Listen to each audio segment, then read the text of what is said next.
Hi friends, నేను మీ సుశీలానండి.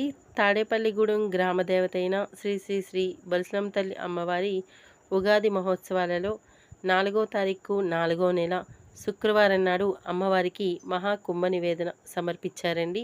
మరి అయితే ఈ కార్యక్రమానికి భక్తులంతా కూడా వారి వారి ఇంటి వద్ద నుంచి బూరెలు, గారెలు, రకరకాలైన స్వీట్స్ తీసుకొచ్చి అమ్మవారికి భారీ ఎత్తున సమర్పించడం జరిగింది.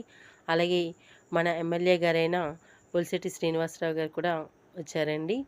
ఇంకా అమ్మవారిని చూశారు కదా, ఎంత అందంగా అలంకరించారో రకరకాలైన పిండి వంటలతో. అలాగే అయ్యవారైన మన శివయ్యని కూడా చక్కగా అన్నంతో ఎంత అందంగా చూడటానికి కన్నుల పండగగా ఉందండి. ఇద్దరిని ఇలా పక్క పక్కనే అమ్మని అయ్యవారిని చూసేసరికి కడుపు నిండిపోతుంది ఎవరికైనా. మరి భక్తులు కూడా ఎంత జన సముద్రం అనే చెప్పాలి. ఈ యొక్క కార్యక్రమంలో పాల్గొనడానికి అంతమంది భక్తులు వచ్చారండి. మరి నా వీడియో కనుక నచ్చితే లైక్ చేయండి, షేర్ చేయండి.